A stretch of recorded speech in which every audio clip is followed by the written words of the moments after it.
Welcome back students, कैसे हैं सब लोग। उम्मीद करता हूँ सब अच्छे हैं। मेरा नाम है अबान और आज हम लोग फिज़िक्स का यूनिट नंबर पता नहीं कौन सा है, लेकिन हाँ एक यूनिट है मोशन, जिसका एक चैप्टर है, सब टॉपिक है मास एंड वेट, उसको कवर करेंगे।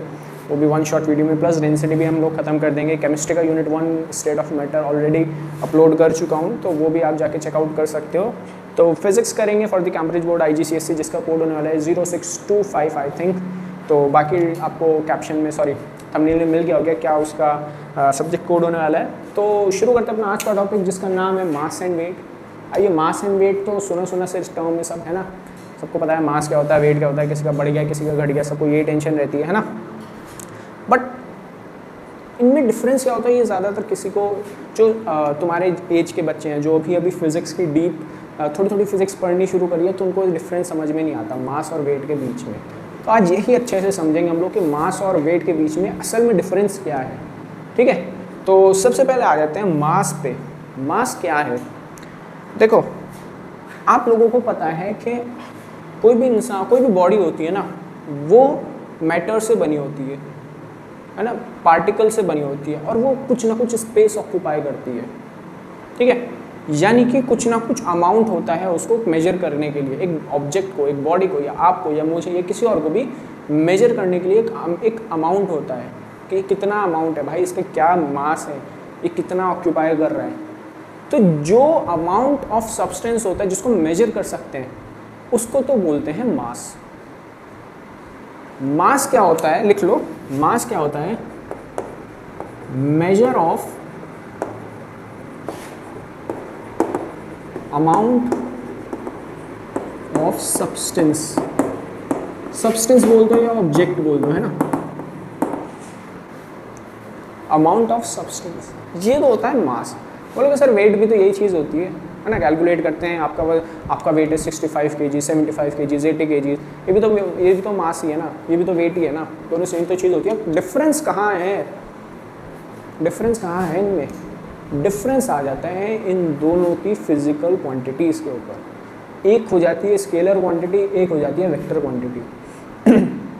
एक बोलती है कि मुझे सिर्फ मैग्नीट्यूड दे दो, मुझे डायरेक्शन नहीं चाहिए। एक बोलती है मुझे मैग्नीट्यूड भी दो, डायरेक्शन भी दो। जो डायरेक्शन मांग रही है उसके साथ लफड़ा होता है थोड़ा सा, उसको समझना पड़ता है। जो बेचारा सीधा सा मैग्नीट्यूड है ना, वो बेचारा सीधा, उसको ज़्यादा वो परेशान नहीं करता। बट जब वो डायरेक्शन मांग लेता है, फिर वो थोड़ा सा ना ट्रिकी हो जाता है। यह मास को हमारा बेचारा सीधा लड़का है, वो मास को सिर्फ मैग्नीट्यूड से मतलब है। वेट थोड़ा सा शैतान बच्चा है, उसको डायरेक्शन भी चाहिए, है ना। अभी समझ में नहीं आ रहा होगा, बहुत सारा कन्फ्यूजन होगा, एक एक करके ना बेसिक से स्टार्ट करते हैं। पहले खाली मास को अच्छे से समझो। मास क्या होता है भाई? एक ऑब्जेक्ट है, उस ऑब्जेक्ट में कितना अमाउंट वो खुद प्रेजेंट है, उसी को मास कहते हैं। जैसे इसका मास हो जाएगा 5 kg। ऐसा यूनिट क्या होती है मास की? kg, है ना, लिख लो, ऐसा unit is kg for mass. अगर मास समझ में आया तो फिर मैं वेट पे आता हूँ। समझ में आया? नहीं आया तो रिवाइंड करो पीछे कि मास क्या होता है। वो ऑब्जेक्ट जो स्पेस ऑक्यूपाई कर रहा है, स्पेस तो ऑक्यूपाई कर रहा है, बट वो अमाउंट कितना प्रेजेंट है, कितना है वो, थोड़ा मेरे अल्फाजों को समझने की कोशिश करो, है ना। तो ये तो होता है मास। वेट क्या होता है? वेट ना बड़ी अजीब सी चीज़ होती है। तो मैं क्या बता रहा था, वेट बड़ी अजीब सी चीज़ होती है। वेट कहती है कि मैं अगर अर्थ पे हूँ तो मैं कुछ और हूँ, मैं अगर मार्स पे हूँ तो मैं कुछ और हूँ, मैं अगर मून पे हूँ तो कुछ और हूँ। थाली का बैंगन, इधर कुछ और उधर कुछ और, यही होता है ना शायद, थाली का बैंगन में भी, है ना। तो ये असल में ऐसा क्यों करता है? ये बेवफा क्यों है? Why the hell is weight not loyal to us? ये एक सा क्यों नहीं रहता? ऐसा क्या है कि मेरे अर्थ पे वेट आता है 75 kg, मैं मून पे होकर आया था तो मुझे बताया था 55 kg, मैं एक बार मार्स गया था तो वहाँ कुछ और आया।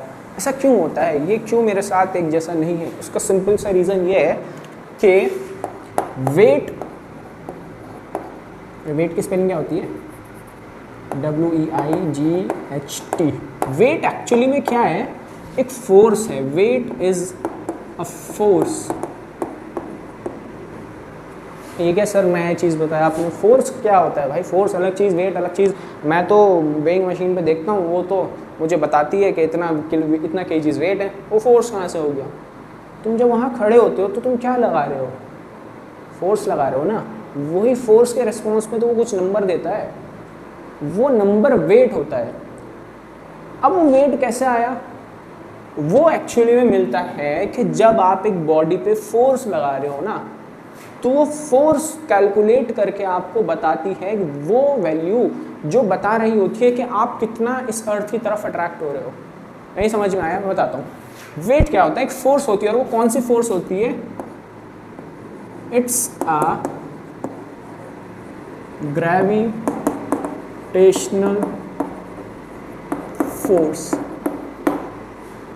ग्रेविटेशनल फोर्स होती है ये। अब ये ग्रेविटेशनल फोर्स का यहाँ कैसे कॉन्सेप्ट आया, इसको समझो। एक बॉडी है, बॉडी का यार एक प्लैनेट है जिसका नाम है अर्थ। ठीक है, अर्थ क्या करती है? अपनी तरफ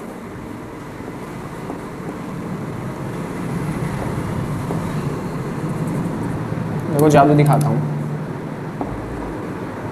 अरे यार चलो कोई बात नहीं, बाद में दिखाएंगे।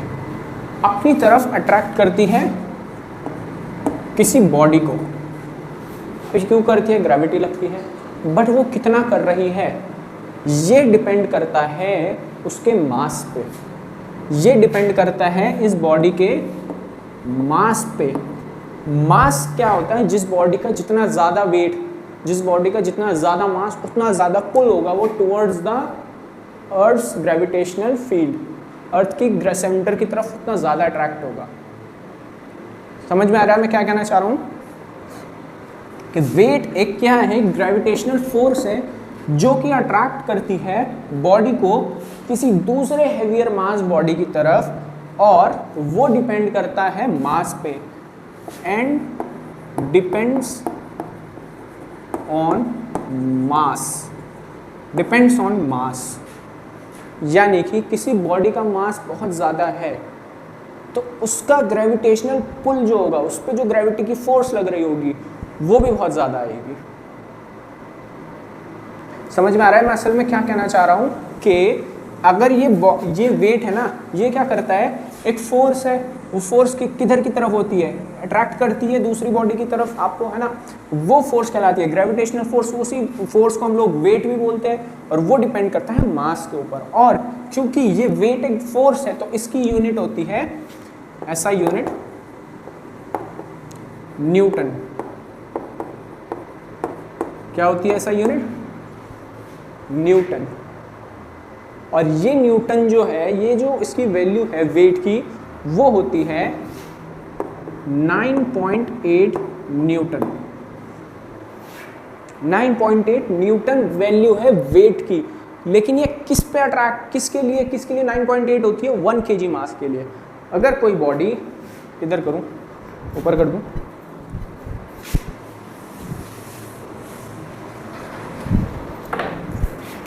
क्या करता हूं?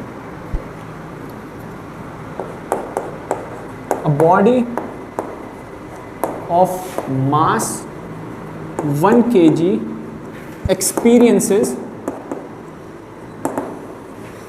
9.8 न्यूटन फोर्स। समझ में आया?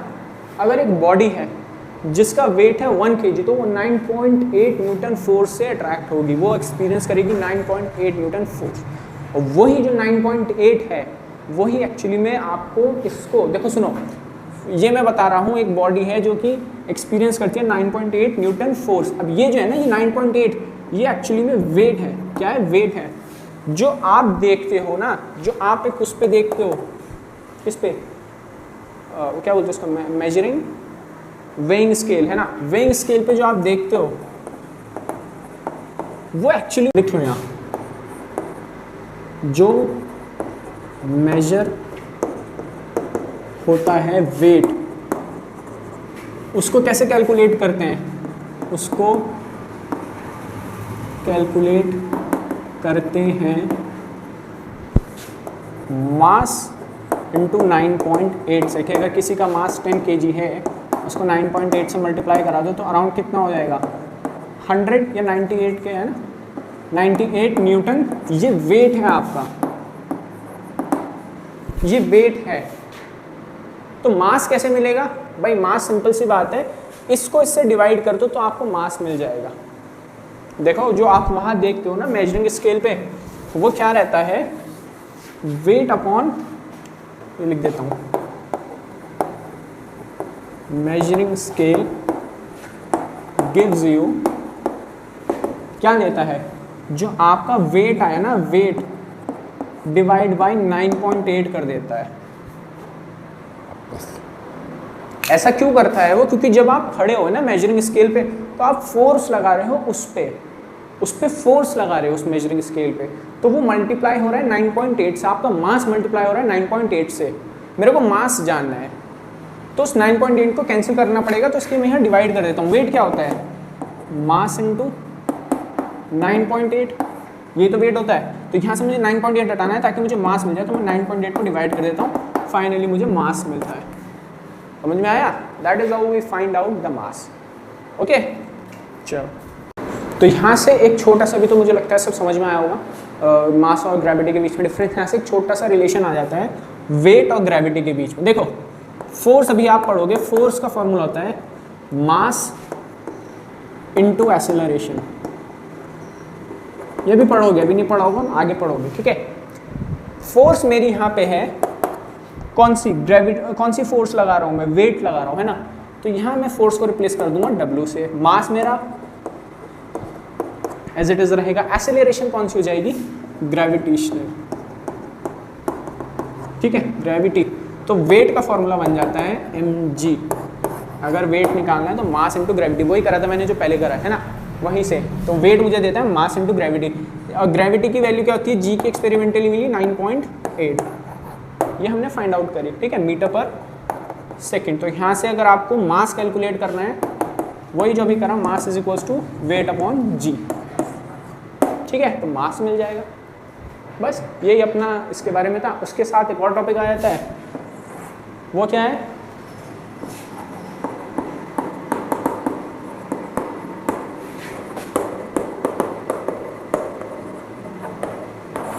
Gravitational field strength. अब ये ग्रेविटेशनल फील्ड स्ट्रेंथ क्या, बहुत सिंपल सा है। अगर ये अर्थ है ना हमारी, ठीक है, अब अर्थ क्या करती है, ग्रेविटेशनल फील्ड पुल करती है आपको, ग्रेविटी एक्सपीरियंस करते हो आप, तो उसकी भी तो कोई रेंज होगी ना, है ना। रोहित शर्मा छक्का मारता है तो उसकी भी तो बेचारी की कोई रेंज है ना, 100 मीटर मार देगा, 120, ऐसा थोड़ा है 1-2 किलोमीटर दूर मार देगा, नहीं ना। तो रेंज होती है ग्रेविटी की भी, ठीक है। जो उसकी रेंज होती है, जहाँ वो ग्रेविटेशनल फील्ड एक्सपीरियंस कर पा रहे हो आप, उसको बोलते हैं ग्रेविटेशनल फील्ड। जहाँ तक ग्रेविटी का एक्सपीरियंस कर रहे हो आप अर्थ, उसको बोलते हैं ग्रेविटेशनल फील्ड, ठीक है। और स्ट्रेंथ क्या हो जाती है, जितना वो पावर लगा रही है, समझे। तो बस वही होता है उसकी ग्रेविटेशनल फील्ड स्ट्रेंथ जो हो जाता है, ये बताया W directly proportional to mass हो जाता है। भाई जितना ज़्यादा वेट मास उतना ज़्यादा पुल लगेगा, ठीक है। ये दिखा देता हूँ थोड़ा सा कि इसके बारे में क्या कहना चाह रहा था, फील्ड स्ट्रेंथ के बारे में।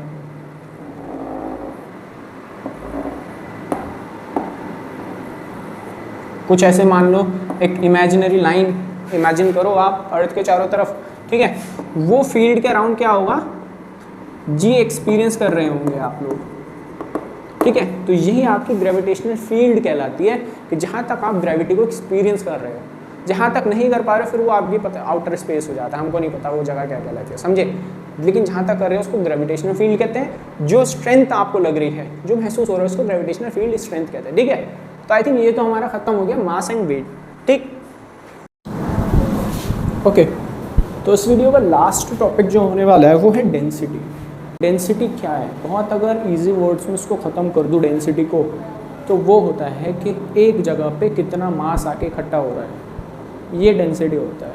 लेकिन ऐसा समझा के मज़ा नहीं आएगा ना आपको ना मुझे, तो डेंसिटी को थोड़ा अच्छे से समझते हैं। डेंसिटी को कैसे समझे हम लोग, सपोज कर लो एक क्यूबिकल बॉक्स है,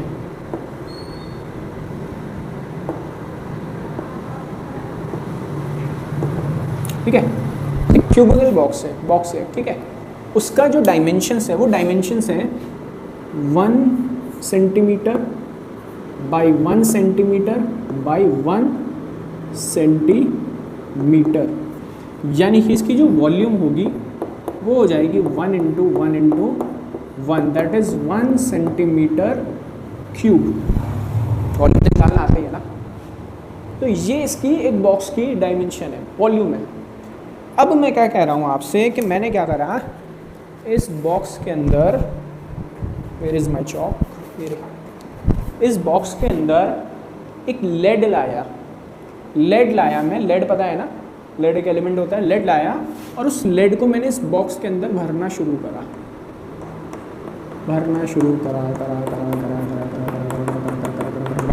ठीक है। लेड को लाया, इस बॉक्स के अंदर भर दिया जिसकी डायमेंशन थी। मुझे क्या पता चला कि जो लेड इसके अंदर गई, लेड इसके अंदर गई, उसका मास कितना मिला मुझे, 11 ग्राम्स। बात समझ में आई कि इस 1 सेंटीमीटर क्यूब वॉल्यूम वाले बॉक्स के अंदर 11 ग्राम लेड को मैं डाल पाया। तो ये क्या बता रहा है मुझे, ये बता रहा है मुझे कि इस लेड की जो डेंसिटी है, तो ये मुझे क्या बता रहा है, therefore density of lead is 11 gram per unit cubic centimetre. ये क्या है, इसकी डेंसिटी है। अब इसको और अच्छे तरीके से कैसे समझे, तो डेंसिटी होता है कि एक पर यूनिट वॉल्यूम एरिया में कितना वो बॉडी आ रही है उसको बोलते हैं डेंसिटी। कितनी वो इकट्ठा हो रही है, डेंसिटी। इसकी डेफिनेशन क्या होती है, डेंसिटी इज डिफाइंड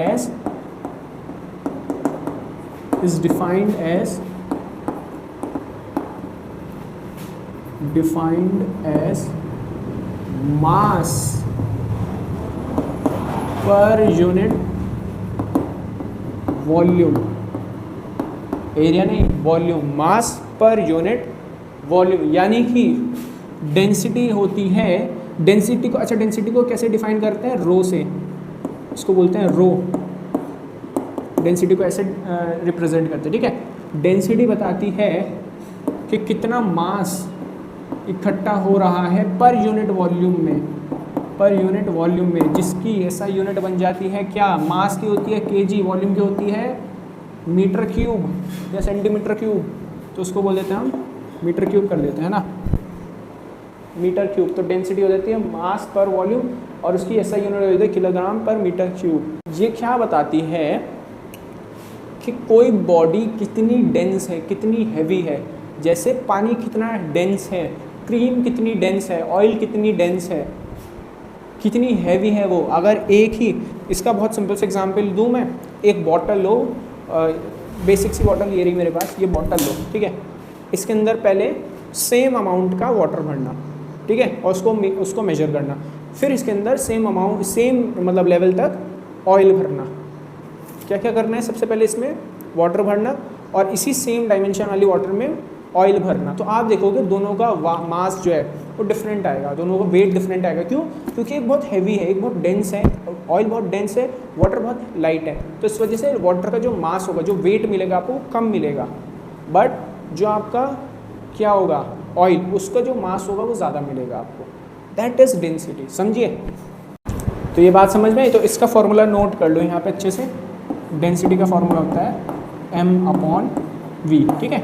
यहाँ से अब रीअरेंज करके बहुत सारे फॉर्मूले मिल जाते हैं, जैसे वॉल्यूम हो जाता है मास अपॉन डेंसिटी, एक ये भी बन जाएगा और एक ये भी बन जाएगा। क्या?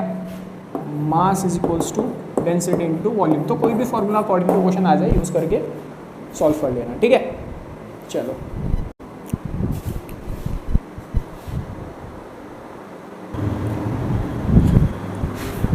इसके बाद बड़ा मज़ेदार एक टॉपिक आता है जिसका नाम है फ्लोटिंग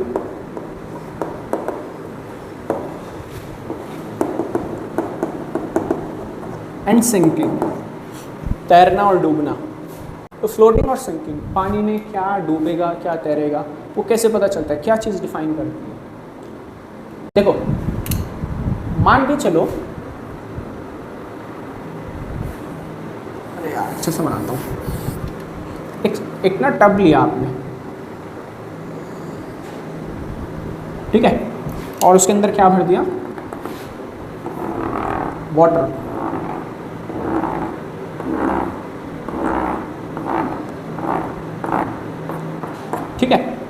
क्या करा, पानी भर दिया इसमें, ठीक। अब क्या करो, इसके अंदर एक ऐसी बॉडी डालो, कोई भी रैंडम बॉडी डालो। फॉर एग्जांपल क्या करो, एक नेल पिन डाल दो। नेल पिन पता है ना, छोटी सी नेल पिन, एक पिन होती है छोटी सी, वो पिन क्या करो इसके अंदर, पानी के अंदर डालो। तो क्या होगा, जाहिर सी बात है वो डूब जाएगी, कहीं यहाँ पहुँच जाएगी, है ना।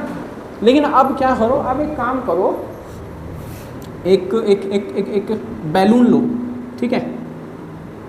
अब एक बैलून लो, उस बैलून को अब इसके अंदर डालो, तो क्या होगा, वो फ्लोट करेगा, वो फ्लोट करेगा। अब ऐसा क्यों हो रहा है, ये यहाँ आ जाती है बात डेंसिटी की, कि अगर कोई बॉडी, यहाँ लिखो, नोट लिखो, अगर कोई बॉडी जो वाटर में डाली जा रही है उसकी डेंसिटी वाटर की डेंसिटी से ज़्यादा है तो वो वाटर के अंदर डूब जाएगी। लेकिन अगर कोई बॉडी है जिसकी डेंसिटी वाटर की डेंसिटी से कम है तो वो उसके अंदर फ्लोट करेगी, ठीक है। तो लिखो, नोट लिखो, if a body is put inside the water, if a body is put inside the water, it sinks or float. This depends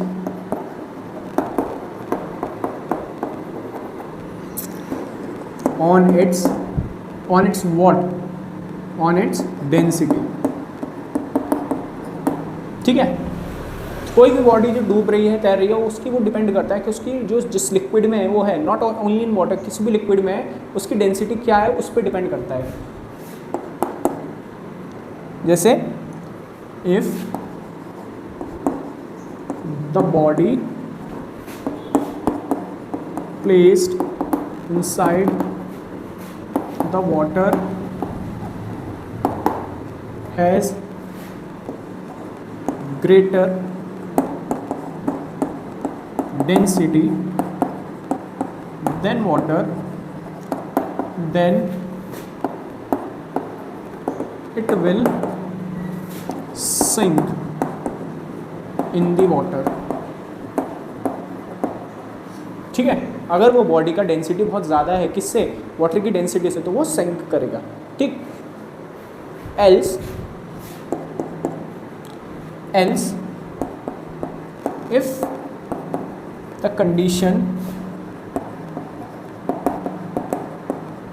is reversed, अब क्या करो, एक ऐसी बॉडी ले लो जिसकी डेंसिटी कम है पानी की डेंसिटी से, तो क्या होगा, if the condition is reversed, now the body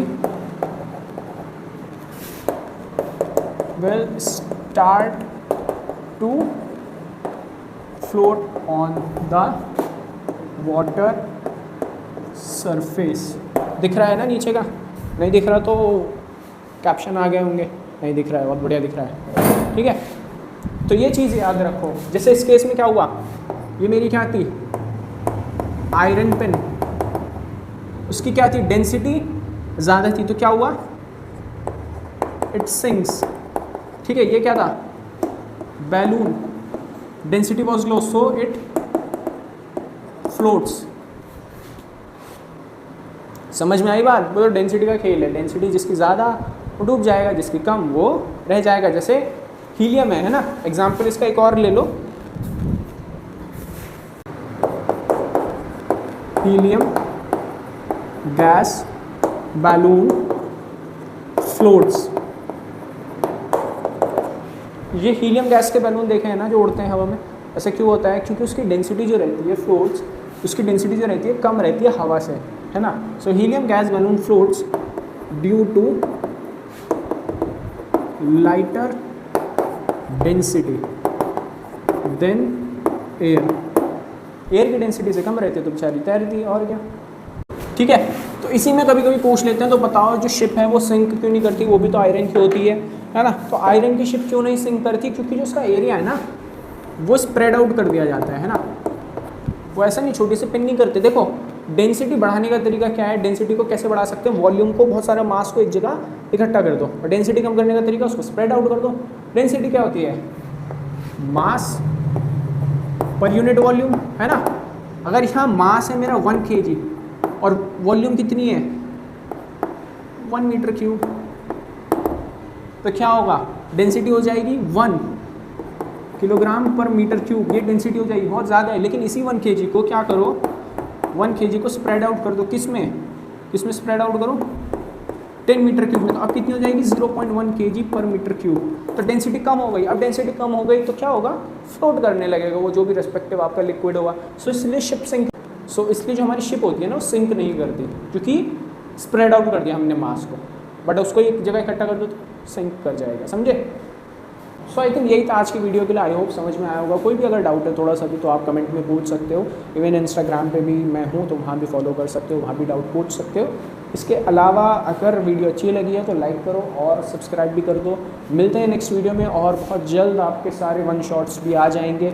और मैं वैसे 1 शॉट्स की ज़रूरत भी नहीं है, क्योंकि एक ही वीडियो में मैं कम टाइम में पूरा चैप्टर कंप्लीट करा रहा हूँ। तो फिर भी अगर चाहिए एक रिवीजन वीडियो तो आप बोल सकते हो, है ना, रिवीजन वीडियो भी आपको मिल जाएगा। बट फिलहाल के लिए इतना ही, मिलते हैं नेक्स्ट वीडियो में। Thank you.